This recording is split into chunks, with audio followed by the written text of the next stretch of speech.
दोस्तों, अगर BRICS group की बात की जाए तो भारत कुछ भी कहे कि ब्रिक्स को बनाने के पीछे हमारे क्या मकसद हो सकते हैं, किस तरह की प्लानिंग वगैरह है, इसको लेकर जमाने भर की बातें भारत द्वारा चाहे कही जा रही हों, लेकिन इसमें कोई दो मत नहीं है और हर कोई जानता भी है कि ब्रिक्स को अमेरिका के खिलाफ ही स्पेशली गठित किया गया है, या यूं कह दीजिए कि अमेरिका के साथ साथ उसके पूरे पश्चिमी सहयोगियों के खिलाफ एक मजबूत संगठन के तौर पर खड़ा किया गया है। लेकिन अगर ब्रिक्स में भी आप स्पेशली देखें तो 3 देश आपको लीड करते हुए नजर आएंगे और इन्हीं 3 देशों की वजह से अमेरिका और उसके पश्चिमी देशों को एक साथ झुकाने के लिए संभावनाएं बनती भी हैं, और वो 3 देश है भारत, रशिया और चाइना। इन तीनों देशों के बिना ब्रिक्स का कोई भी अस्तित्व नहीं बचता। अब आप एक बार सोचकर देखिए कि ब्रिक्स के अलावा भी एक ऐसा संगठन संभव है जहां पर भारत, रशिया और चाइना तीनों मिलजुल कर एक साथ अपने स्ट्रैटेजिक हितों के लिए काम कर सकते हैं, जिसका इस समय कोई भी इंटरनेशनल लेवल पर नाम तक लेना सही नहीं समझता। आप इशारा समझ गए होंगे, थंबनेल पर पढ़ ही लिया होगा।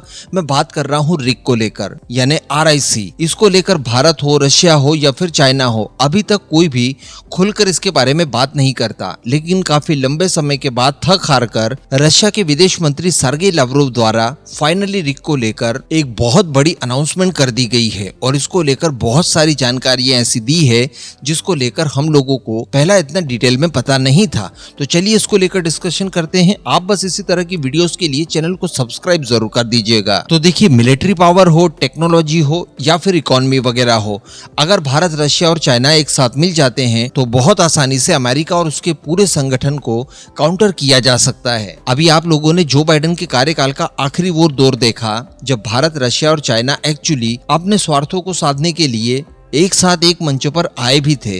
भारत और चाइना के बीच में ऐतिहासिक रूप से कुछ ऐसी घटनाएं देखने के लिए मिली थी जिनकी कल्पना करना मुश्किल था। दोनों देश एक दूसरे के साथ जो स्टैंड ऑफ में थे, लाइन ऑफ एक्चुअल कंट्रोल के ऊपर, उसको लेकर वापसी की जाती है। भारत और चाइना के बीच में ट्रेड को लेकर सकारात्मक बातचीत होती है। प्राइम मिनिस्टर मोदी और शी जिनपिंग रशिया के अंदर मुलाकात करते हैं, और इवन एक दूसरे देशों में इन्वेस्टमेंट को लेकर भी बातचीत की जाती है।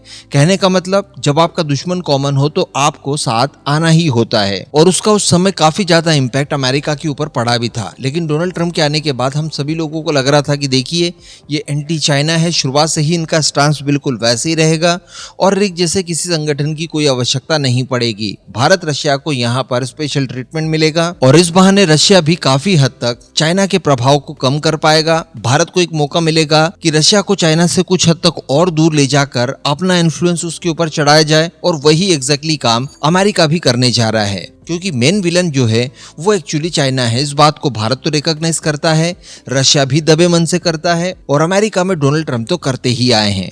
लेकिन उनके आने के बाद देखा परिस्थितियां बिल्कुल ही अलग थी।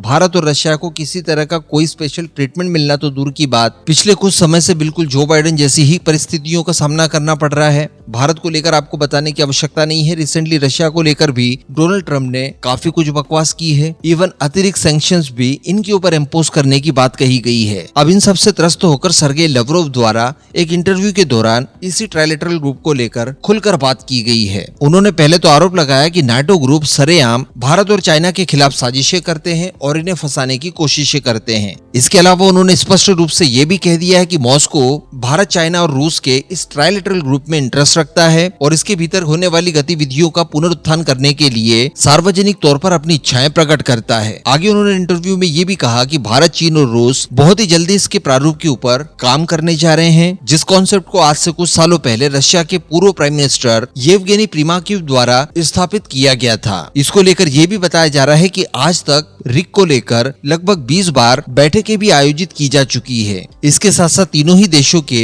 विदेश नीतियों के जो प्रमुख है उन्होंने भी एक दूसरे के साथ कंसल्ट किया है। साथ ही तीनों देशों के अन्य आर्थिक, व्यापार और वित्तीय एजेंसियों के प्रमुखों स्तर पर भी कई बातचीत हो चुकी है। साथ ही इन्होंने आगे ये कहा कि आज चूंकि भारत और चीन के बीच में सीमा पर स्थितियां पूरी तरह से सामान्य हो चुकी है, इस वजह से मुझे पूरा विश्वास है कि रिक को लेकर दोबारा से बातचीत शुरू करके इसे पुनर्जीवित किया जा सकता है। तो अब देखना होगा कि इसको लेकर क्या निर्णय निकलता है। संभवतः आने वाले कुछ महीनों में जब व्लादिमीर पुतिन का भारत विजिट होगा, इस दौरान रिक को लेकर संभवतः कोई नई स्ट्रैटेजी जरूर बनाई जाएगी। वैसे यहाँ पर रशिया भी जानता है, हम लोग भी जानते हैं कि रिक को बनाने में कोई प्रॉब्लम नहीं है। अगर तीनों देशों के सबसे सबसे बड़े दुश्मन को काउंटर करने में ये ग्रुप इतना ज्यादा सक्षम अगर हो सकता है तो इसे बनाने में भला प्रॉब्लम क्या हो सकती है। लेकिन फिर भी अगर प्रॉब्लम भारत को दिखाई देती है तो वो चाइना नाम की है, क्योंकि ये एक ऐसा देश है कि इसके ऊपर विश्वास किया ही नहीं जा सकता। और अगर भारत रिक में इंटरेस्टेड होता भी है और रिक के माध्यम से अमेरिका को काउंटर करने के लिए कोई ग्रुप बनाता भी है, तो इस बात की गुंजाइश ज्यादा है कि काम निकल जाने के बाद चाइना द्वारा वापस से भारत के खिलाफ इसी तरह की साजिशें रची जा सकती है।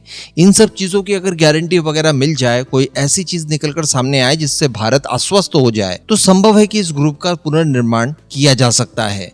इस पूरे मुद्दे पर अब आपका क्या मानना है, नीचे कमेंट करके जरूर बताइएगा।